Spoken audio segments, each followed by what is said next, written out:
Welcome back, everybody. Season 2, Episode 2, Dick and Brett. What's going on? What's going on? We got fucking 2 bomb-ass bourbons, a versus. First verses of the season. I think one of, yeah. I was going to say our first versus ever, but we did, I think, barrel proof versus single barrel Taylor. But yeah, so I would consider this one as like the, what is they call the younger calf in the big bowl or whatever, some shit like that. Definitely on age. I mean, you got 7 years and 13 years. Dude. So, I mean, they're both young. Yeah, I will say, spoiler alert, I'm a little upset that this doesn't come in the little slide box like it used to. It used to come in this like silver box that slid, said Baker's 13 on it. This year just came with the little tag.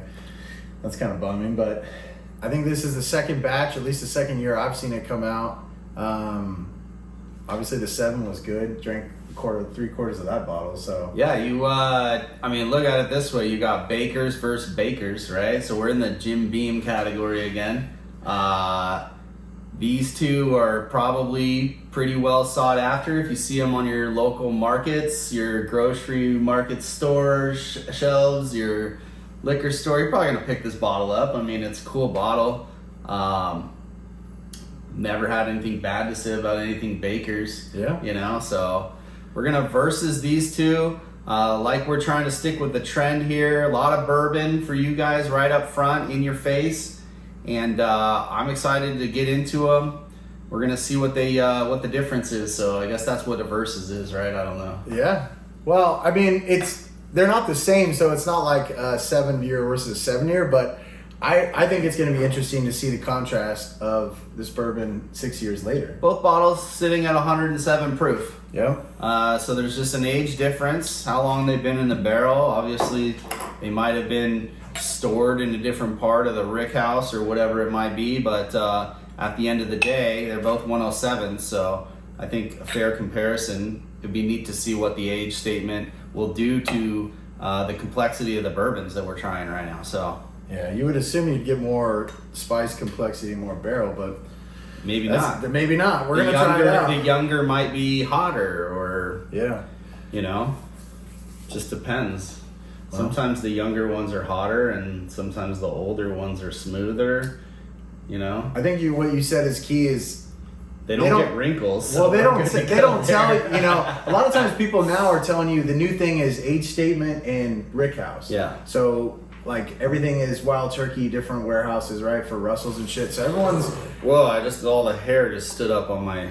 Really? Off the nose? Yeah, right there off my body. Like maybe it's just because I haven't had bourbon in like probably a few hours. I kind of get like a musty bottle that's been open for a while. Well, maybe it was just the way that I took it in. I took the whole 8, the whole 7. I'm sorry, the whole 7. I'm scared to take the 13. Already getting out of control. Yep, that's what I do best.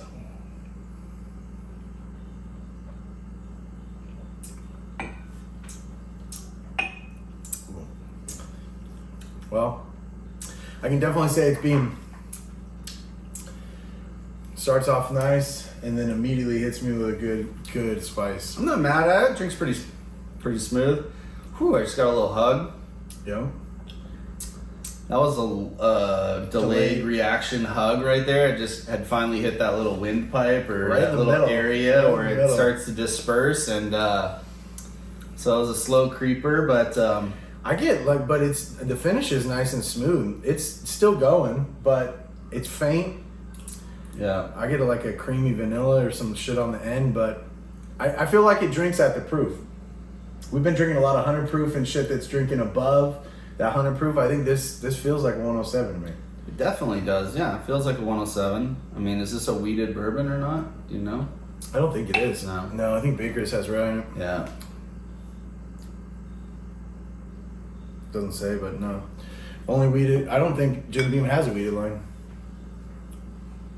Only ones I know are Larceny. Drinks smooth then, for sure, for a non-wheated 107 proof bourbon. You know what I mean?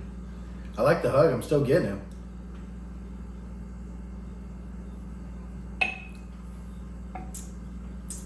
Might have to leave. We might have to get another glasses or something and try them side by side because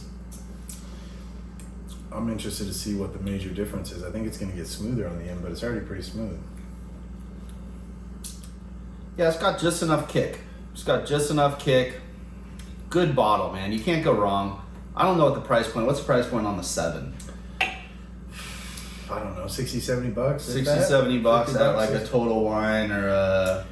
Probably, if Bevmo and Total Wine is going to be like Bevmo. one drop of it and it's going to be gone. I think most regular liquor stores that stock bourbon will get it maybe a couple times a year or it'll be sitting there because no one knows what it is. Yeah, I doubt it's going to sit there. I mean, if I saw that bottle, I'd pick it up right away. Just because it just looks different. I mean, even if you didn't know anything about bourbon, cool silver cap, right? I mean cool it's- little bottle. The shape of the bottle is colors definitely are unique. dope, you know. I'd say, I mean, if you look at some of the other bottles out there, a lot of them are very plain Jane. You know, it's the same reason people will buy Willet Pot Still because the bottle's really cool. The bourbon is kind of trash, but the bottle's cool. So, like, I mean, Dude, that the big one sometimes is- makes a difference. You know what I The mean? big Yeah. 1.75 is Yeah. fucking massive. Yeah, so I mean, the build of the bottle and just what you do with it is kind of a major factor sometimes, you know, especially like to the keen eye of people that don't know shit about fuck, you know. So I think it works the same way as it's attractive because you don't know is the same as like somebody looks at a Pappy or BTAC and you know when you see it on the shelf or Yeah. an OFC or Yeah. a Double Eagle, you're like, I know what yeah, that is. anything in a case is attractive, Yeah. right? Anything with Yeah. a box is attractive, a tube. But I think the same, I agree with your point because this is not like any other bottle, so it makes it like, oh, what is that? Yeah, Right? absolutely. I think I've even seen this at Target before for like $60. Probably, yeah. I mean, you usually if you go to like a retail location, a big box store, they're going to be $10 cheaper than everyone else. Yeah. You know, because they can. They Here's just negotiate contracts better. you So know? here's what's crazy. Think about this. Weller's Special Reserve, no age statement. Mhm. Now goes for 60, 70 bucks. Yeah. This has an age statement. Yeah, Is that 5 years? Is it 6? Is it 8? Is it 9? I Yeah. don't know. yeah, That's kind of the crazy thing is I feel like when you put an age statement on something, you're kind of adding value to it because you're saying anything above 5 years, people are going to go 7, 8, 9, right? We know 12 is our favorite spot. Yeah. The 13's a year older. Mhm. 18, 23, 20. I kind of feel like you're putting it out there like, hey, this is what I am, man.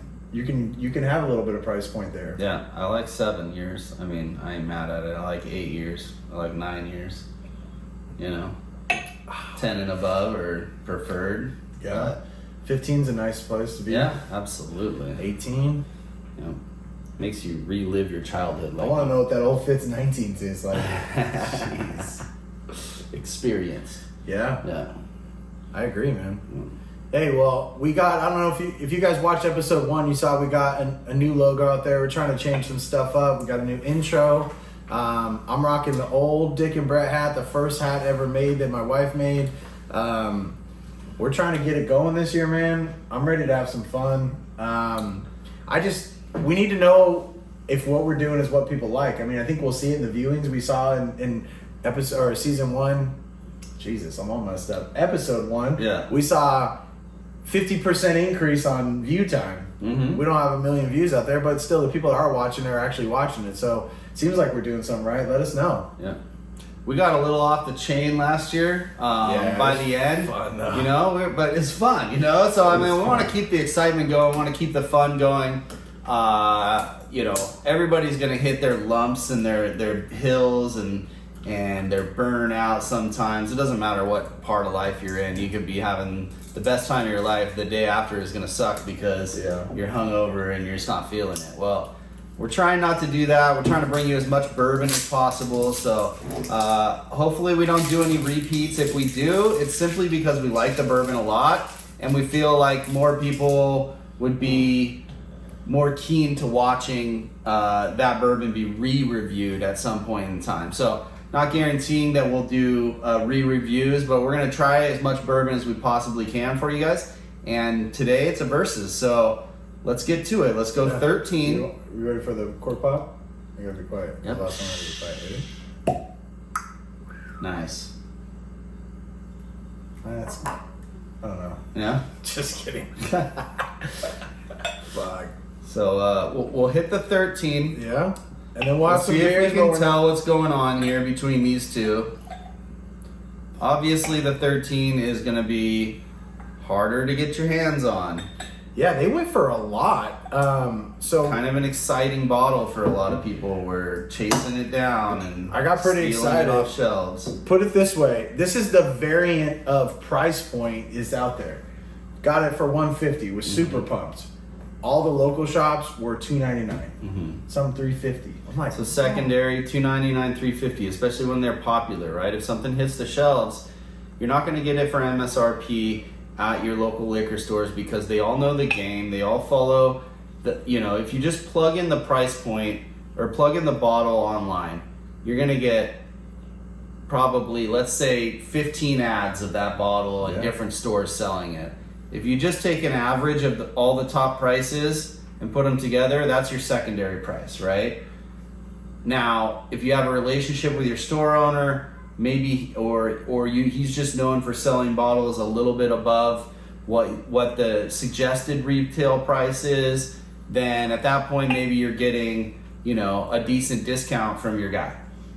MSRP, right? So what they're telling them they should probably price point and sell at, very difficult to find bottles at that rate unless you're just a big baller, you're buying a lot of bourbon from these guys, and you're their friend and you're keeping in touch and you're putting in orders and you're following through by picking up those bottles consistently, or you find them at some big box retail store by chance, right? So somebody puts that Costco's getting a lift of a bunch of bourbon and you're able to make a big score, or you get something at Sam's Club, or you get something at a Walmart there are a bunch of other places. If you have your grocery store order you cases or whatever it might be, right? Those are all options where you can get it at MSRP.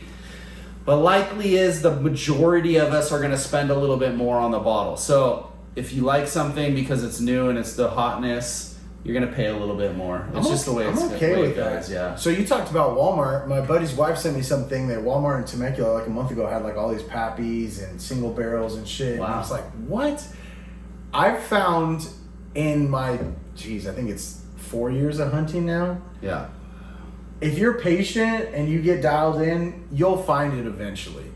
But there is something to be said about I'm there, I want it, and I don't want to chase it, and I don't want to wait. That price is probably 15-20% more than it should be. Yeah, easily. And then you got to factor in the fact that if you're going to every damn liquor store within your whole city or 5 cities surrounding you, you're also spending $250 in fuel.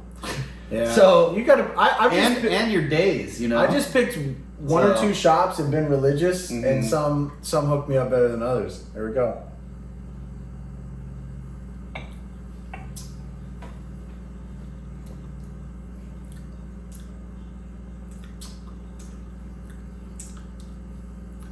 Wow. I feel like the front is way different. It's way faster, way stronger. Yeah, the front has a way richer, very rich, kind of silky, oily touch to it in the beginning. So quite different from the dry front that Baker's gives you. Baker's 7, sorry. The Baker's 13 seems very oily, very, very rich, very complex on the front end, and then extremely smooth going down. Oh, just buttery, creamy on the back. Lasting finish mouthfeel, I feel like, for the 13, a lot longer.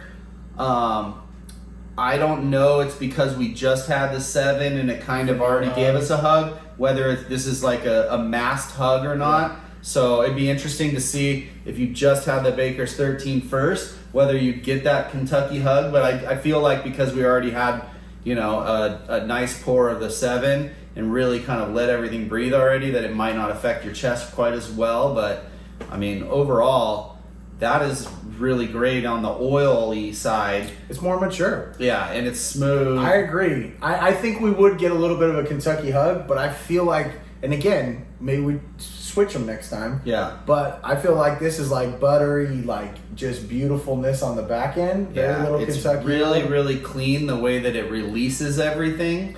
But on the front, I get what you're saying.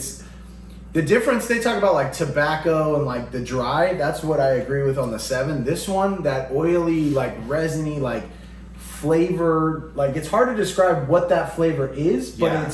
it's more velvety over your tongue. It's like it's coating it versus like that dry, like, oh man, I can taste what that tobacco leaf would taste like. Yeah, That to is me, it's different. like vinegar and oil. Like that's kind of the two separators. Like if you were to just put a little bit of vinegar in your mouth, it's packs a nice, powerful flavor, right? But then it also dries it up quite a bit. This 13 on the opposite is like if I put a douse of olive oil in my mouth, right? So it's very long lasting, kind of has a coating sensation, and the way that it releases all the flavors was spectacular. Try drink 2 because I Yeah. got the tingling on my teeth. Mhm. I got the barrel. I got that spice complexity, a little bit of that cinnamon, that like char. That's what I got on the second one, which I didn't get on the first drink. It hit me right now. Yeah, absolutely. Like So it- that I attribute that to barrel. That's what I think of when people say like I get a char, I get a cinnamon, I get that. That's what I tasted on the second drink. Yeah, Right I off the switched that one around quite well because I wanted to That feel the teeth teeth feel. and all that kind of stuff. So, like that one was a little more impactful because I kind of tongued the first one, and I switched the second one. So, Yeah. you know, I created like a little pathway on my tongue to kind of just let it run down the tongue. Yeah. You know, What are we talking about? like this, What you are know? we talking about? Right, yeah. Yeah, okay. You know, and the second one I Yeah. like mouthwash. So yeah, I'm getting that too, but it's still very oily and very Mhm. very. The release on it is amazing. It doesn't. That oil that you described is so right, man. Yeah, it doesn't give you like a release of flavor like immediately. It kind of like a slow burn almost a little bit. You know, like It's balanced, man. yeah, it's older. very balanced. It's smooth. So, I think what we categorize, what I'm hearing is, we know this one had a Kentucky hug. We know what this probably will, but whatever. Yeah. This was a delayed release, drier, and got a pretty nice Kentucky hug, but it was late. This one up front, that oil that we're trying to describe is just like a smooth, like my mouth is, I hate to use this word, moist, not dry, Mhm. right? And it's like just kind of just lingering cool, but the spice and char flavor that I got, and the finish is smooth, so that's where the question mark is. I don't feel like I can rate the finish because we're doing them against each other. I'm already Yeah. primed.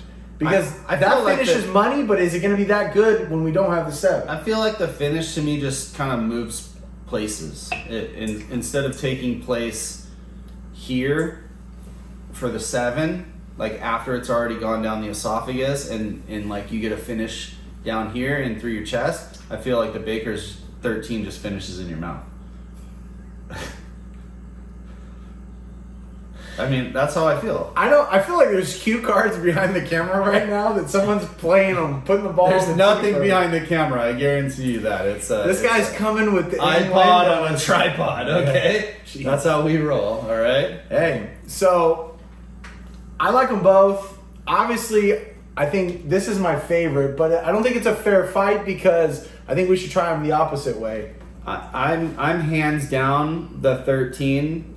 If I'm drinking a bourbon and somebody It's got everything I want. It's got to be the 13. It's got everything I the want. oiliness to me is just the capper. It just makes everything better for me.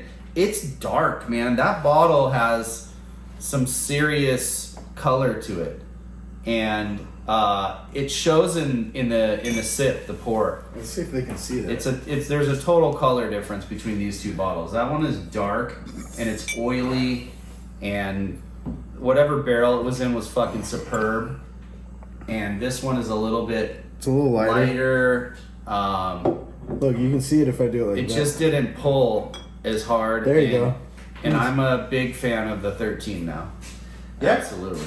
And that's the cool thing is because I've been watching this bottle for a couple years. Like I said, there's a huge price variance this year. This is the second time in my bourbon collecting history that I've seen it released. Doesn't mean that there hasn't been tons of them out there, but it is pretty rare that they do that. Jim Beam doesn't really have a lot of old age statements. No, but this one's fantastic, man. Jim, you know, Beam altogether is an acquired taste. It's its own bourbon. And I love it. Every line, Booker's, Baker's, now it's freaking Hardin's Creek. yeah, Hardin's Creek. They all have this. They all have that kind of Beam flavor to it, right? This one is elevated. It's got what it takes to compete with some of the bigger bottles out there. I think that oiliness just kind of whatever it is, just kind of changes the game for them. So really nice bottle. Well, and think about it. I think that's why it's not released all the time, right? Because they're kind of Baker's is kind of a sleeper brand, like we said. And then all of a sudden you drop a 13. It's got an age statement. Yeah. Everyone, if you like Beam, you like Beam. Doesn't matter all the collection. I'm a Beam fan. I agree with what he's saying. It's unique. It's kind of like I'm not saying these bourbons are equivalent on quality, so don't throw tomatoes at me, but like Woodford Reserve, you either like it or you don't. It's either a flavor profile you like or it's trash to you. Yeah. I like it, but Beam is that same way. Some people are like, I just don't like Jim Beam. That's not my shit. I don't know about you, but after those two fantastic pours of bourbon, I'm about to pop an Upper Decky. An Upper Decky Zin coffee flavor. Uh-huh. Dude, let's go. It's like a dessert. Hey, so Brett told you this last episode. We're going to start with the bourbon. We're going to hang out. We're going to have fun. And we're going to stick around. We're going to have a beer tonight. We're not going to review it. We're just going to enjoy our favorite beer. If you want to keep watching, keep watching. Keep watching. Otherwise, the bourbon's good done. We finished that. So we're going to crack and have a beer. Probably talk a little bit of shit. And then from there, you know, we'll see how it goes. So stick with us, or we'll see you next week, whatever you want to do. Yeah, and so on next episode, one of our friends, sounds like a made-up story, is getting us some beer that's been aged in a bourbon barrel for like 8 years. I don't care. I like them both. And we're going to get some barley wine going too, I think. So we're going to get hooked up on some barrel-aged beers and some thick, heavy beers. So next one might just be 2 beers. You don't know. You don't know what we're going to bring.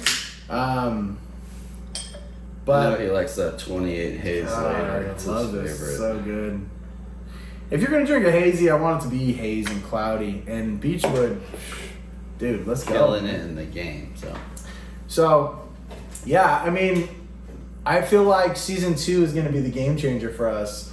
It will be. We're going to relax after bourbon. We're just going to talk shit, you know, go back and forth. So, I don't know. What about you? How's your week been going, man? Been building a shed from IKEA? I know this was going to come up. All right, so if you're still watching, and you've ever made so I've learned in the last 10 years of life the hard lessons of you get what you pay for. 100%. And I don't care what it is. I don't care. You buy a car, you're a nerd, and you buy some game headset. Anytime you think you're cutting costs, You're not. you're sacrificing your time or the quality of the product or both.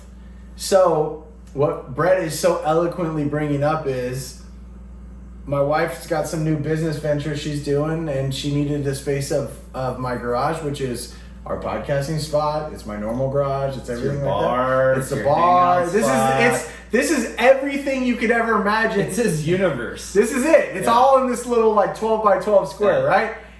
So I'm like, hey, I got to get another shed, but the plastic shed I bought was like $400 or $500 and it was on sale, right? So I'm thinking, I don't want to buy another shed. I'll just look for a deal. Here I am, the bargain shopper. I put my bargain shopper hat on. No, I bought it from Home Facebook Depot. Marketplace. No, I bought it from Home Depot. But look, I bought a metal one, and it's got Screws. there's 2 bags. It's got 2 screws. bags with no joke, probably 200 of each screw, right? And these little plastic washers. So I'm like, oh, I built the last one in like an hour or 2. I'll knock it out, right? There's your sign. Power drill. You're like, no problem. No, I didn't do power drill. I knew because you'll break that shit. You didn't use a power No, drill? because these are like set screws that are going into sheet metal. So like You once know they they go, make like resistors on them now, where you just crank it to like 2 or 3 and it won't No, break I'm not trying anything. to do You that. just No. Hold on, he's getting too far ahead of himself. So what we haven't talked about is the instructions yet. Hold on. Okay. So I get 2 boxes Chinese. delivered from Home Depot. I get 2 boxes delivered. It's in a bunch of different languages. It's like IKEA. So then I'm like, oh, it's cool. It's like 2 o'clock. right? I'll knock it out. Yeah, it'll be done by 7. Yeah. No, it gets dark at 5. I'll knock it out in a couple hours. No, first day. Had to redo a bunch of parts because I put them together wrong because everything's A17 and it doesn't. It's showing you on a little diagram that's about this freaking big. Yeah. So I'm like looking in. I'm like, is Got that your right? readers? Is that right? Like, right? So I built a book. That was day 1. Day 2 was today. I was like, oh, a couple more hours, I might get it, right? No, I'm still missing the roof, and I had to redo 3 pieces because I got smart enough to look on the description on HomeDepot.com. This guy has like maybe a full day left before it starts dumping rain. Yeah, and it's So- got to get done tomorrow. Yeah, It's otherwise gotta- he's up But shit I'm creek, just up the so- roof. But here's the problem: it's 2 feet shorter than my old one. It's metal, and I wasted not only probably 5 hours of my life. Mm-hmm. That's worth the $200 that I saved. And I've never seen a bag of screws, 2 bags of screws that big. Yeah, the last time I saw a bag of screws that big, I mean, Let's just say he just poured salt on a big old open wound. This is that's what I'm some here for, guys, just Yeah. to piss him off. Dude, he got here and the first thing he said is, let me see this shed. And then you know what he said? I'm not impressed. And you know what? Neither am I. But I've been living with this freaking thing for 2 days now. You know what? That just tells you how much I love my wife. Because I want her to flourish. It's okay. This guy, he asked me, he's just, I really want to know how your week went, right? And I'm like, well, so I went to the adult video convention in Vegas, and for work. Hold on, you gotta go like this. You look like I you're got at the some adult I got some convention. shit on my stash, my You look flavor like- saver. You look like you're at the adult convention. Yeah, so I was like, I was not impressed. Yeah. I wasn't impressed with that either. Apparently it takes a lot to impress me these days.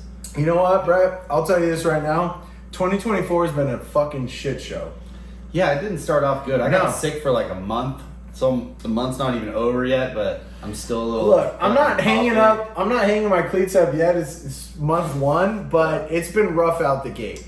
What I will say, the best thing that's happened to me in January is Dick and Brett launched again. Season Yeah, season 2 is out there. Let's go. Let's go. Fucking A. So Let's go. That's one highlight for sure. I mean, I did have my palm read by some girl at the show. She said joy is coming to me in my Joy life. is coming to him. I don't know what that So- means. You know what I'd like to go back to? We didn't talk about this. Yeah. What was the score the last time we played some Pong, man? He kicked my ass again. I think I won 4 games. Yeah, so I had him for like 2 or 3 games. Then he kicked my ass for like 4 games. Smoke show. And then I think after that, all the Christmas stuff went back on the ping pong table. We haven't so it's played. out of commission, even though he's got I one. got in one his right here. garage. You can't see it. We're gonna play. It's a little crooked letter. But that's a home field advantage, I guess. I don't know. I don't know. We'll have to see. Hey, all I gotta say is I went on his turf. He'd been talking all kinds of mess because he smoked me. Wasn't talking all He that smoked mess. me. Look, he was like, "Bro, you said you're good. What happened?" He was doing this little He did dance talk and a little stuff. shit. He But did. I had right to talk shit. You, know? he smoked me. Yeah. I couldn't even compete. And then I came back Mhm. and I flipped the script. Well, the first score in the first 4 games, I think your highest score was 10 points, maybe. Maybe 16, 17 one game, but you got dominated. Yeah, one game I competed, the other ones I did not. It was a smoke show. Yeah. Let's go. Forrest Gump, where you at, bro? I got you. I mean, it's, Here's what I would like to do. We should film the podcast over there, and we can play just a few just back and forth ping pong just to show them that you suck. I don't think they want to watch And that. then we can play some pool and drink some bourbon, man. We'll see. I don't know. I don't know if I'm feeling that. I don't know if I want to get beat on camera. That's like the ultimate fucking worst. That's facts. Yeah. It's not a question or somebody lying. I mean, I It's could fact. talk about it all day, but actually getting dominated on camera and then watching you guys comment about how much of a fucking suck, I don't know if I like that very much. Yeah. We'll have to see. I don't know. I I know this beer is good, Mm-hmm. and But all I know is the whole time you're building that shed, I'm going to be practicing. I think this podcast is about over. The shed is the disappointment of 2024. Yeah, so I mean, I don't know. With that, we love you guys. we're probably not gonna finish these beers while we're on the episode, but much love to you guys for coming back to us for season 2. Stick around. We got a lot more good bourbon coming. Dick and Brad are both freaking super pumped on the season. We're gonna try to get a little more technical. Fucking Dick is going at it on his Mac. He's putting in sounds of beers pouring and new Let's logos, and we're gonna try to drop, like we talked about it last season, we're gonna drop TikTok and Spotify and some other ones for your viewing pleasures, and maybe we will. It just I don't love TikTok, but everyone seems to be on it. I'm not a huge fan. We're on IG. Yeah, I think I'm gonna start. start with one of those new hot songs like WAP or Savage. Me and him will just crack one TikTok dance, like shake our booty, and then like take a shot of bourbon or something. I don't know about Well, actually, we won't take a shot, but we'll sip the bourbon the whole I'll time do we a dance. beer bong and then I'll sip on some Pappy. Okay. All right. Hey, Sounds here's good. what I'll say is this year we're gonna kill this bottle right here. We're gonna kill that GOT Stag and we're gonna bang that one out. Yeah. So I'm not a fan of like trying to flex on bottles because there's not a ton of you out there, but I feel like it's time to christen and cremate and kill the Georgia Sea Stag, and it's time to get out the old Rip 10 because we got 2 of them now. Let's go. All right. We'll see you guys on the next episode. We're excited, pumped. Can't wait for it. Yeah. No previews. It just is what it is, but hopefully you guys will see some good bourbon, all right? Let's go. Dick and Brett. Out. We're out.